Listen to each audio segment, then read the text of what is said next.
हरिओम। तो प्रश्न कर रहे हैं कि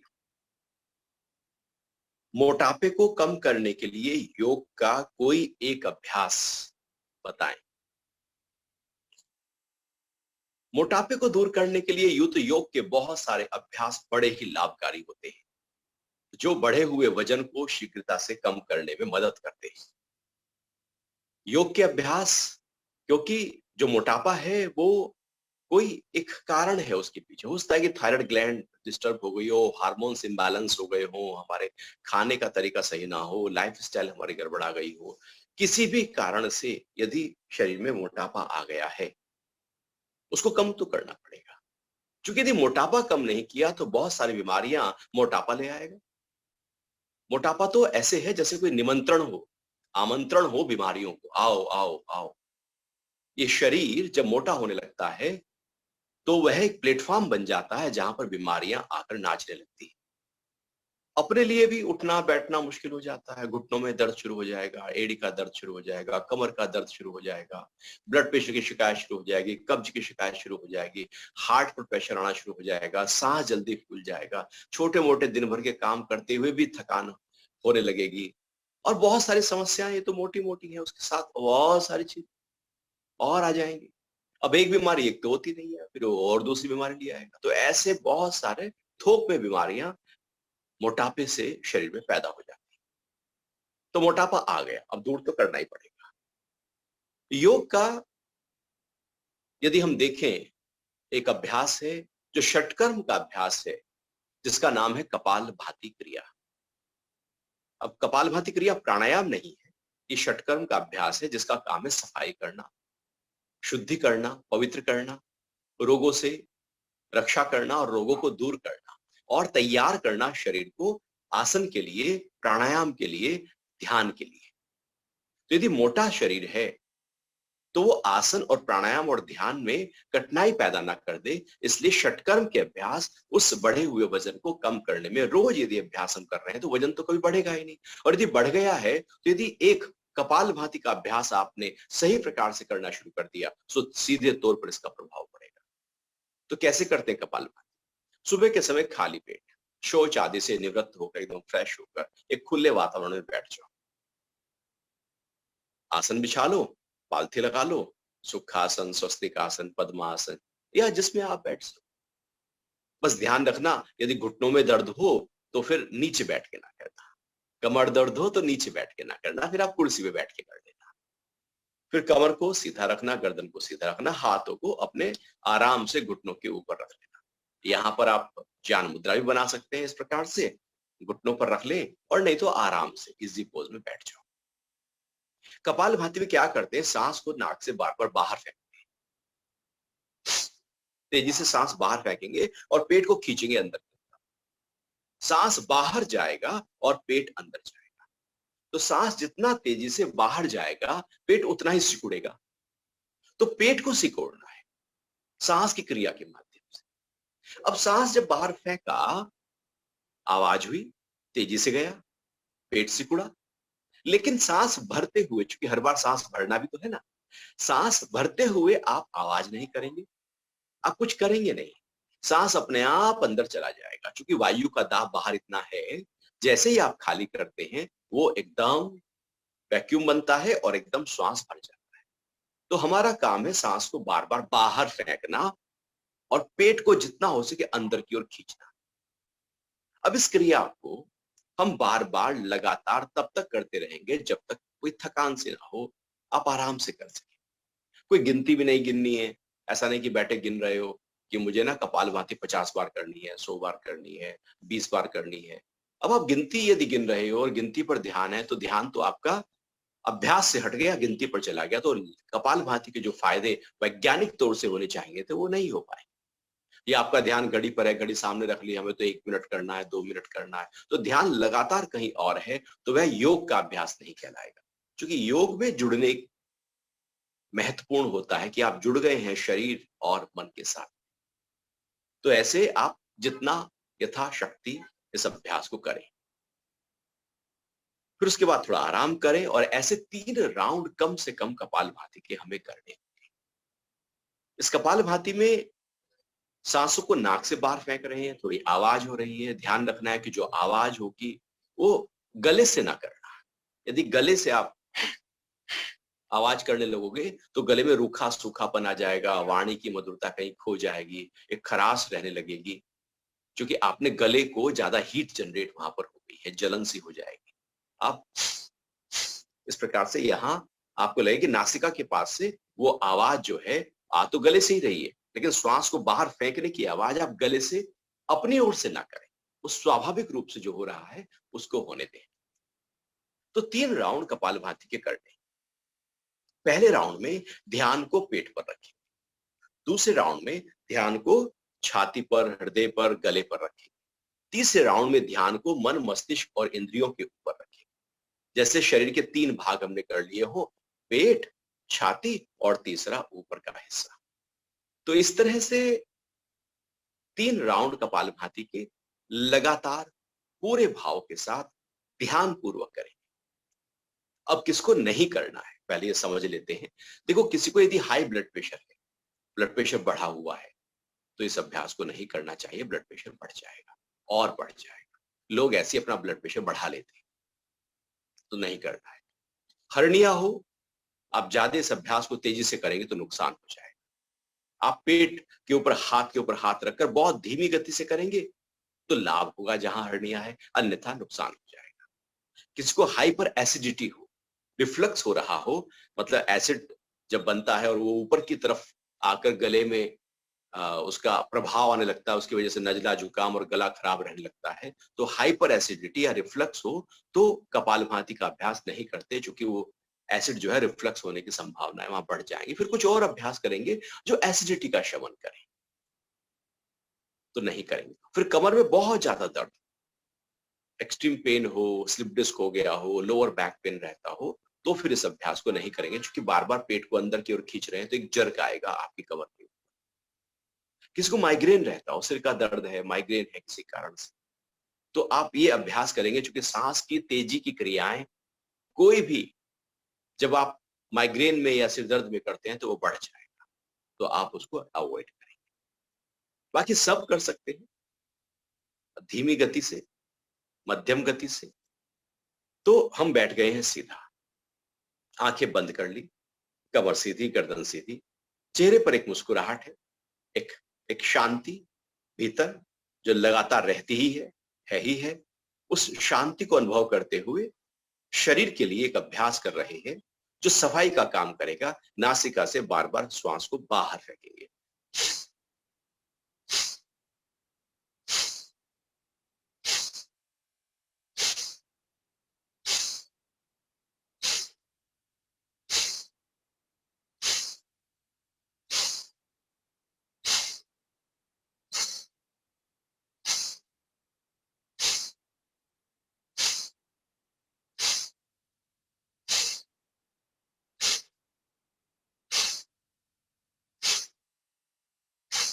अब ये अभ्यास लगातार हम कर रहे हैं। अपने ध्यान को अपने पेट पर लगाओ, क्योंकि पहले राउंड में ध्यान को पेट पर लाते हैं और पेट अंदर जा रहा है, वो अनुभव करें। और जब पेट अंदर जा रहा है तो अनुभव करें कि पेट पर जो एक्सेस फैट है, जो चर्बी चढ़ गई है, वो इस अभ्यास से कम हो रही है, मेरा वजन कम हो रहा है, मोटापा दूर हो रहा है। ये प्रबल संकल्प आपका हो। पहला ये संकल्प जरूरी है, क्योंकि जब आप कपालभाति क्रिया कर रहे हैं तो इससे एक ऊर्जा पैदा होती है, और वो ऊर्जा आप अपने मन के माध्यम से जहां चाहें, जिस रोग को दूर करना चाहें, वहां पर यदि आप, जैसे तीर को साधा जाता है, निशाना कहीं लगाया जाता है, तो लक्ष्य को ध्यान दिया जाता है। लक्ष्य यदि आपका सही है तो निशाना अच्छा लग जाएगा। अब लक्ष्य है कि वजन कम करना है, तो वही संकल्प हमने डाल दिया कि कपालभाति का अभ्यास मेरे बढ़े हुए वजन को कम कर रहा है, पेट को हल्का और पतला कर रहा है, और मोटापे के कारण से शरीर के अंदर जो ऑर्गन्स है उनके ऊपर जो एक्स्ट्रा जो प्रेशर लगातार बना हुआ था वो दूर हो रहा है। तो ये भाव पहला प्रबल करना है। फिर साथ साथ ये भाव रखना है कि जो मेरी आंतें हैं, जो छोटी आंत है, बड़ी आंत है, उनकी क्रियाशीलता बहुत अच्छी हो रही है, मेरा मलाशय को मजबूती मिल रही है, जिससे वहां पर जो मल इकट्ठा हो जाता है और फिर वो बाहर सही प्रकार से नहीं निकल पाता, कब्ज की शिकायत हो जाती है, तो वो दूर हो रहा है। और जो भोजन हम करते हैं उसके सड़ने की जो क्रिया रोज होने लगती है, वो सड़ना अब दूर हो रहा है। मेरा लीवर और लीवर से निकलने वाले एंजाइम्स व्यवस्थित हो रहे हैं, बैलेंस हो रहे हैं, जिससे भूख सही लगेगी, भोजन का पाचन सही प्रकार से होगा। साथ ही साथ ये भाव कि मेरा जो पेनक्रियाज है, उससे जो इंसुलिन का निर्माण होता है, बीटा सेल्स जो इंसुलिन बनाते हैं, वो पेनक्रियाज एक्टिव होकर अपना सही प्रकार से कार्य कर रही है, ग्लूकोज को ग्लाइकोजन में कन्वर्ट करने का। तो इससे क्या होगा कि आपका मोटापे के कारण से डायबिटीज होने की संभावना जो बनी रहती है लगातार, उससे आपने पहले ही रोकथाम कर ली, चूंकि पेनक्रियाज को एक्टिव कर दिया। साथ ही साथ दोनों किडनी, ध्यान अपना शरीर के पाचन तंत्र से जुड़े हुए सारे अंगों के ऊपर, सारे प्रत्यंगों के ऊपर साथ साथ ले आओ।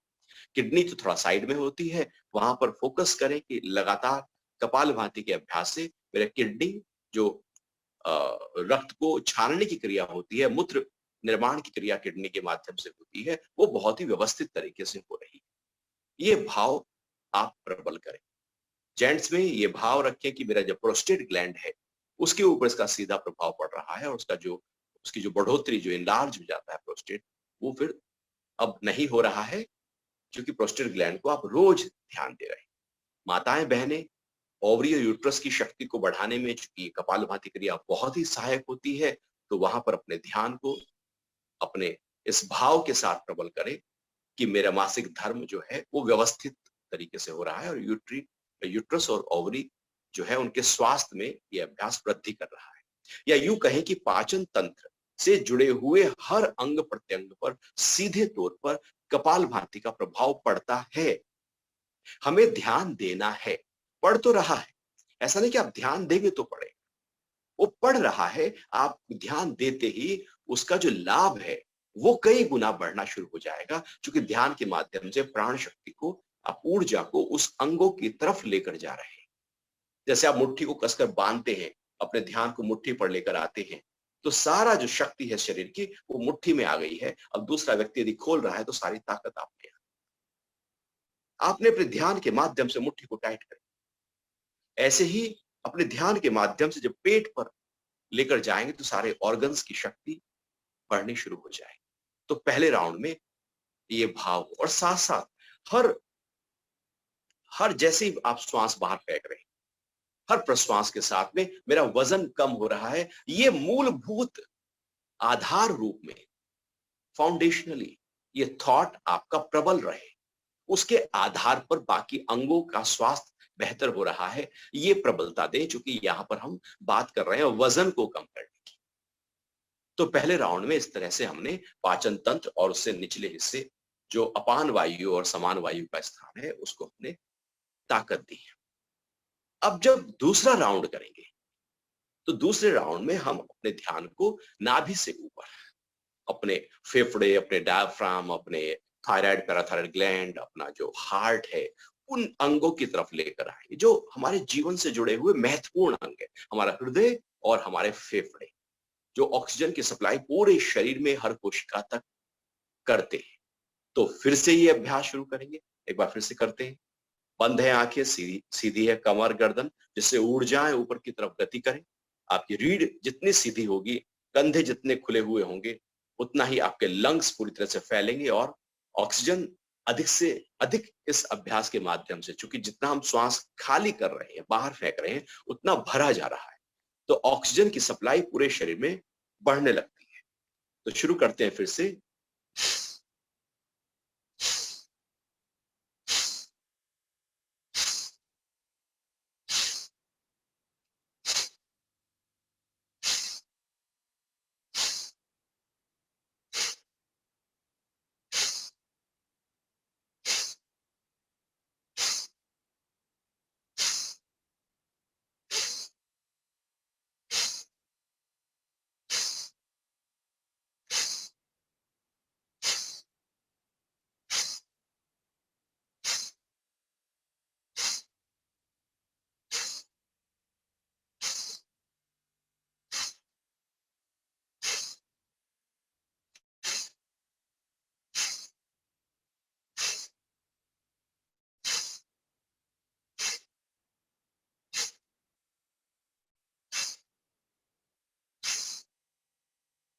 विश्राम करके आराम से बैठे रहे और अनुभव करें कि कपालभाति के बाद शरीर एकदम स्थिर हो गया, सांसों की क्रियाएं थम गई, मंद हो गई, मन ठहर गया, भीतर शांति का अनुभव, जैसे तूफान के बाद एकदम शांति आ जाती। ऐसे ही लगातार इस अभ्यास के बाद हर स्तर पर एक शांति समा जाती। इसको आप अनुभव करें। ये अभ्यास जब आप दूसरा राउंड करें तो अपने ध्यान को अपने फेफड़ों पर रखें और ये भाव प्रबल करते रहे कि श्वास के लगातार बाहर फेंकने से, चूंकि फेंकने की क्रिया फेफड़ों की शक्ति से हो रही है, जितने फेफड़े मजबूत होंगे उतना श्वास लगातार बाहर की तरफ आप तेजी से फेंक सकेंगे। जो पल्मोनरी फंक्शन टेस्ट किया जाता है उसमें श्वास को बाहर कितना आप तेजी से फेंक रहे हैं, उससे अनुमान लगाया जाता है कि फेफड़े कितने सक्रिय हैं। तो हम लगातार फेफड़ों की क्रिया यहां पर कपालभाति के माध्यम से कर रहे हैं और फेफड़ों को मजबूत कर रहे हैं, ताकत दे रहे हैं। वो फेफड़े जो दिन भर 1/3 यूज होते हैं, अब उनको अधिकतम प्रयोग उनका किया जा रहा है। तो जितने फेफड़े सक्रिय होंगे उतना ऑक्सीजन जो है, जो जीवनी शक्ति है, वो शरीर के अंदर भरेगी और पूरे शरीर में फैलेगी। साथ ही साथ ये भाव भी प्रबल करें कि ये अभ्यास हमारे हृदय को ताकत दे रहा है। हृदय की जो मांसपेशियां हैं, हृदय का जो फंक्शन है, हृदय का जो वाल्व है, हृदय का जो कार्य है, जो पूरे शरीर में रक्त के संचार को व्यवस्थित करना है, ब्लड को हर शरीर के कोने तक, पैर के अंगूठे तक, उसके नाखून तक पहुंचाना है, इतना पंप वो करता है। तो उसके जो पंप करने की क्रिया है, शरीर को जब पंप करता है तो फेंकता है ब्लड को, और जब वो फैलता है तो ब्लड को खींचता है पूरे शरीर से। तो लगातार वो जो पंप करने की क्रिया है वो व्यवस्थित हो रही है, उसके स्वास्थ्य में वृद्धि हो रही है कपालभाति क्रिया के माध्यम से। या यूं कहें कि हमारा फेफड़े और हृदय का स्वास्थ्य हमेशा बहुत ही बेहतर रहेगा यदि हम रोज कपालभाति क्रिया। साथ ही साथ ये भाव डालें कि मेरी जो थायराइड और पैराथायराइड ग्रंथियां हैं उनका स्वास्थ्य भी बेहतर हो रहा है। कई बार थायराइड ग्लैंड जब इम्बैलेंस होती है और हॉर्मोन्स उनके से प्रकार से व्यवस्थित नहीं होते और हाइपोथायराइज्म होने जाता है या हाइपर होने लगता है, तो हाइपो में वजन बढ़ने लगता है। तो वजन यदि मोटापा बढ़ रहा है हाइपोथायराइज्म के कारण से, तो ये अभ्यास आपके थायराइड ग्लैंड को भी स्वास्थ्य देगा और उसके फंक्शन को प्रॉपर करेगा, जिससे उसके कारण से जो वजन बढ़ने की क्रिया है वो थम जाएगी। साथ ही साथ जिनको कफ, गले में कफ का जमाव रहता है, कपालभाति उस कफ को दूर करने में मदद करेगी। तो इस तरह से गले से लेकर आप अपने डायफ्राम तक सारे अंग प्रत्यंगों पर ध्यान को दूसरे राउंड में लेकर आए। फिर तीसरा राउंड करेंगे, कमर गर्दन सीधे रखते हुए तीसरा राउंड करते हैं कपालभाति का। ध्यान को अपने रखेंगे गले से ऊपर।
जब तक आराम से कर सके, लगातार कर सके, प्रसन्नता, इस अभ्यास को करते फिर थोड़ी देर रुक जाएं, ठहर जाएं, सांस को पूरा बाहर निकाल कर और देखें अपने शरीर कि वो स्थिर है।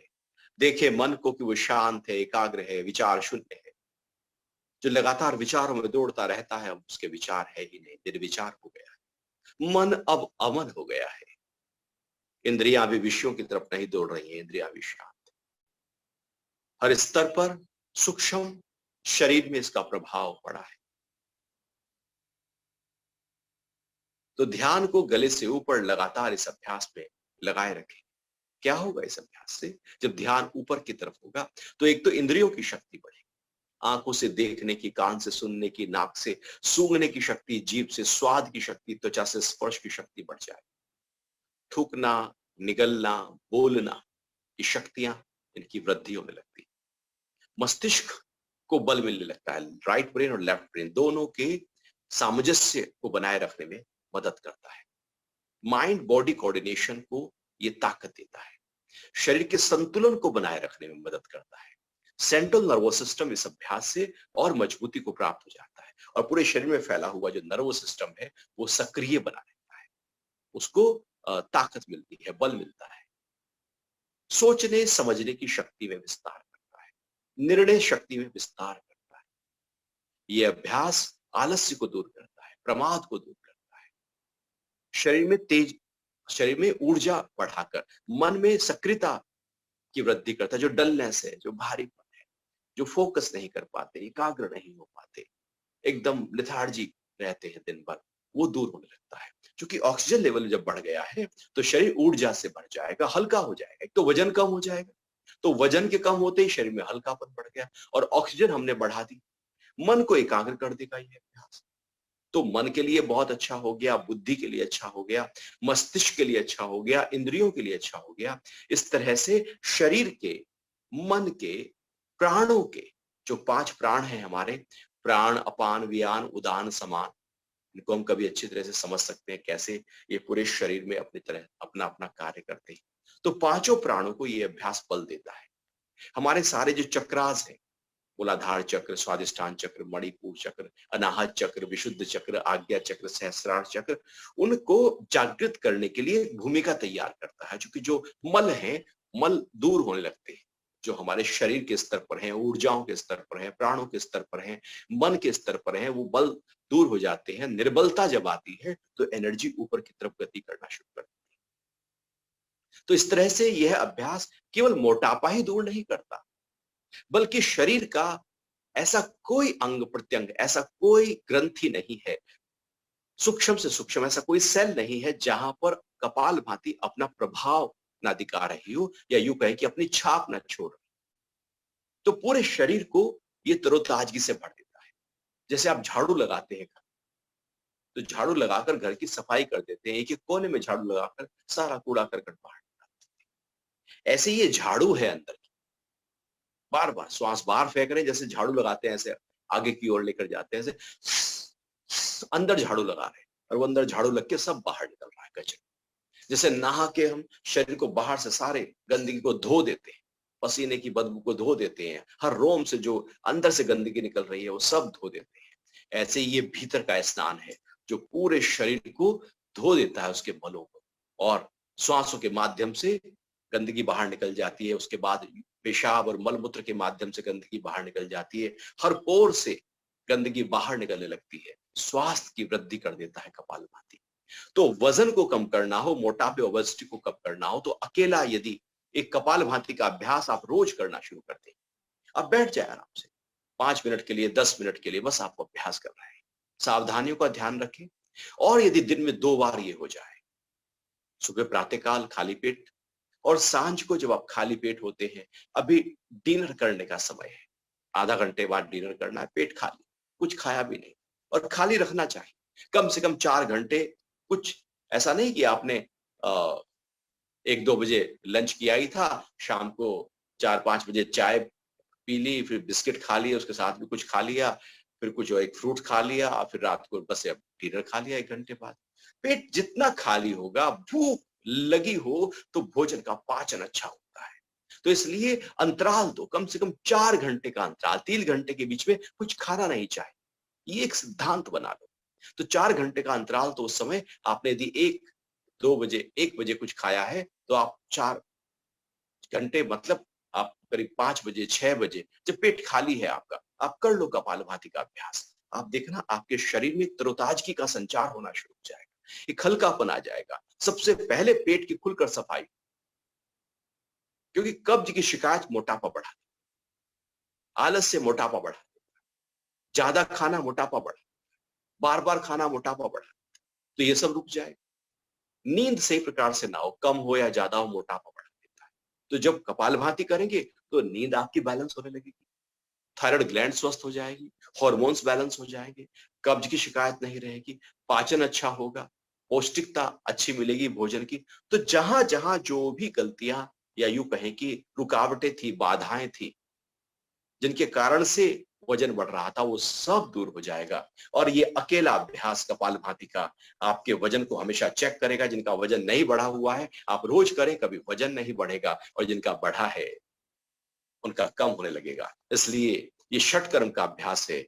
और योग के ग्रंथ, हठ योग के ग्रंथ, नाथ योग के ग्रंथ, घेरण संहिता, हठ योग प्रदीपिका कहते हैं कि पहले आप इस अभ्यास को कर लो, उसके बाद आसन करना, फिर प्राणायाम करना, फिर ध्यान करना। अभी तो सब उल्टा पुल्टा हम करते हैं, पहले प्राणायाम कर लेते हैं, फिर आसन कर लेते हैं, पता ही नहीं है क्रम क्या है, बस किए जा रहे हैं। स्थूलता से सूक्ष्मता की ओर हमें योग की तरफ बढ़ना है, तब उसका प्रभाव बहुत ज्यादा, कई गुना कम समय में ज्यादा लाभ मिलना शुरू हो जाएगा।